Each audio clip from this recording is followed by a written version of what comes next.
ఒకే మహిళ అన్నదమ్ములిద్దరినీ పెండ్లి చేసుకున్న వార్త, వాళ్ల ఫోటోలు ఇటీవల వార్తల్లో విపరీతంగా వైరల్ అయ్యాయి. అట్టహాసంగా జరిగిన ఈ పెండ్లి వేడుక గురించి చదివిన చాలామంది ఇది నిజమో కాదో అని అనుమానపడితే, మరికొందరు ఇదేం వింత అని ఆశ్చర్యపోయారు. కొన్ని చోట్ల ఒకే భర్తకు ఇద్దరు, ముగ్గురు భార్యలు ఉన్నట్టే మన భారతదేశంలోని కొన్ని తెగల్లో ఒకే భార్యను అన్నదమ్ములు పెండ్లాడతారు. అరుదైన ఈ సంప్రదాయం వెనుక ఆర్థిక, సాంస్కృతిక, సామాజిక అంశాలెన్నో ముడిపడి ఉన్నాయి. హిందూ పురాణాల్లో ద్రౌపది పాండవులందరికీ భార్య. ఒకరు చేసుకున్న వ్యక్తే మిగిలిన వారికి ఆలి అవుతుంది. అక్కడ అచ్చం ఇదే విధానం పాటించే కొన్ని తెగలవారు భారతదేశంలోనే ఉన్నారు. ముఖ్యంగా హిమాచల్ ప్రదేశ్లోనూ, ఉత్తరాఖండ్ సరిహద్దుల్లో నివసించే హత్తి గిరిజన తెగవారు దీన్ని తరాలుగా అనుసరిస్తున్నారు. ఇప్పుడు పెండ్లి చేసుకున్న సునీత చౌహాన్, కపిల్ నేగి, ప్రదీప్లు కూడా ఇదే తెగకు చెందినవారు. తమ సంప్రదాయాన్ని ఘనంగా చాటుకోవాలన్న ఉద్దేశంతోనే 3 రోజులపాటు అట్టహాసంగా పెండ్లి జరుపుకున్నట్టు వాళ్లు ప్రకటించుకున్నారు. ఇదే ప్రాంతంలో ఉండే ఖాసాలుగా పిలిచే మరో తెగవాళ్లతో పాటు తమిళనాడు రాష్ట్రంలోని నీలగిరి ప్రాంతంలో ఉండే తోడా గిరిజనులు కూడా ఈ బహుభర్తృత్వాన్ని పాటిస్తారు. ఇంగ్లీషులో దీన్ని ఫ్రాటర్నల్ పాలియాండ్రీ అని పిలుస్తారు.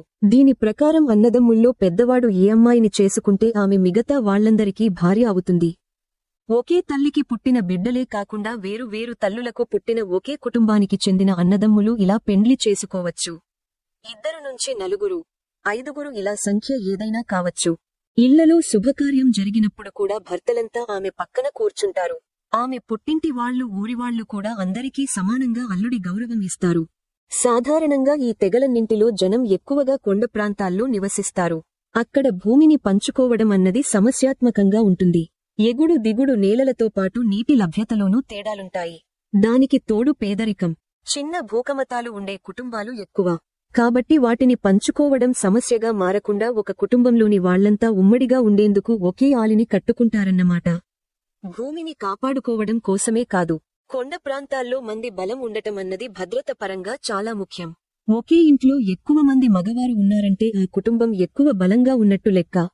అలాగే ఒకే తల్లికి జన్మించిన లేదా వేరు వేరు తల్లులకు చెందిన వాళ్లైనా సరే అన్నదమ్ముల మధ్య సఖ్యతను ఏర్పరచి ఉమ్మడి కుటుంబాలను నిలబెట్టడానికి ఈ పద్ధతి ఉపయోగపడుతుందని అక్కడి వాళ్లు నమ్ముతారు. ఇక ఒక్కొక్కరు ఒక్కో అమ్మాయిని పెండ్లి చేసుకుని ఒక్కో కుటుంబాన్ని పోషించే స్తోమత లేకపోవడం లాంటి ఆర్థికపరమైన కారణాలు ఇక్కడ కనిపిస్తాయి. ఇక ప్రభుత్వ పరంగా చెప్పాలంటే హిమాచల్ ప్రదేశ్ రెవెన్యూ చట్టాల ప్రకారం జోడిదార్గా పిలిచే వీళ్ల వివాహాలకు గుర్తింపు ఉంది.